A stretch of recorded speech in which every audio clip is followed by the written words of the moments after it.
मेरा नाम खत्री फ़हद है। मैं भुज से हूँ और मैं बांधनी आर्टिज़न हूँ।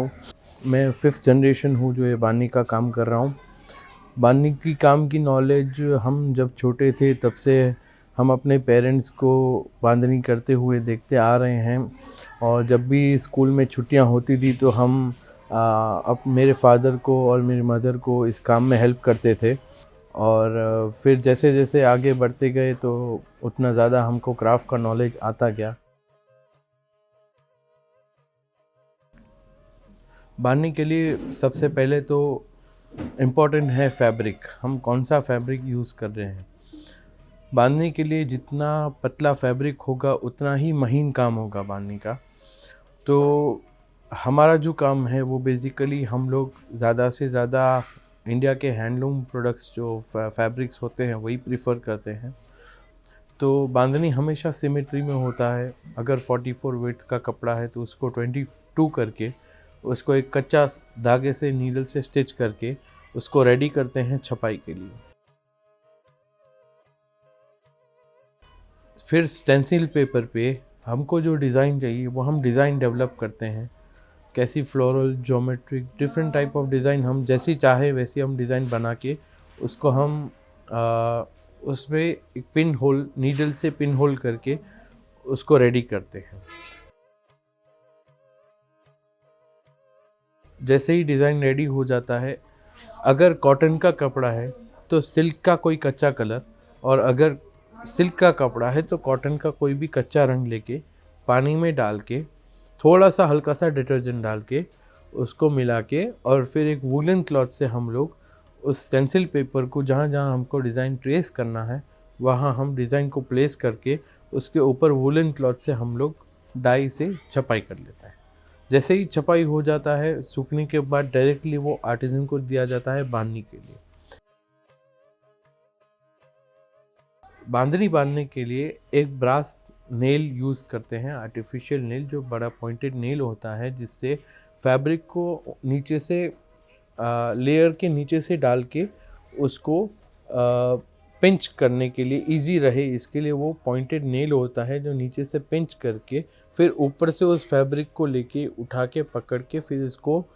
फाइनेस्ट कॉटन का 120 काउंट का धागा होता है उस धागे से उसको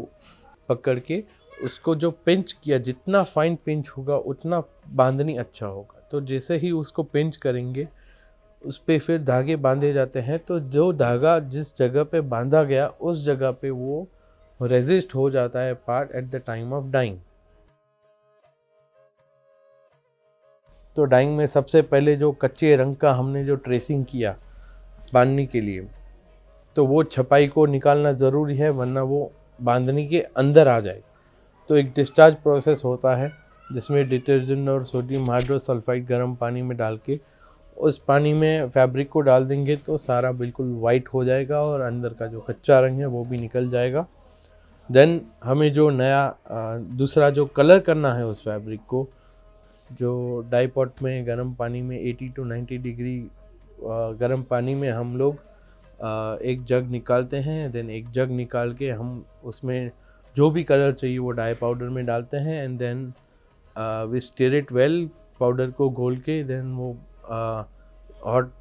पॉट में डालते हैं एंड देन अच्छे से मिला के देन वो पीस अंदर डालते हैं डाइंग के लिए, जब तक अच्छे से वो कलर पकड़ ना ले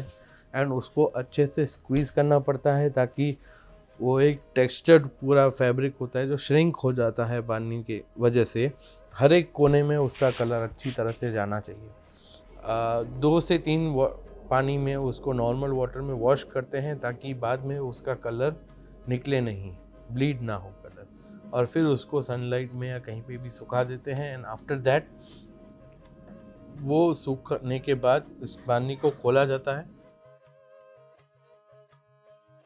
कोई भी एक कपड़ा होता है उसको एक एंड से पकड़ लेते हैं और दूसरे को ऑपोजिट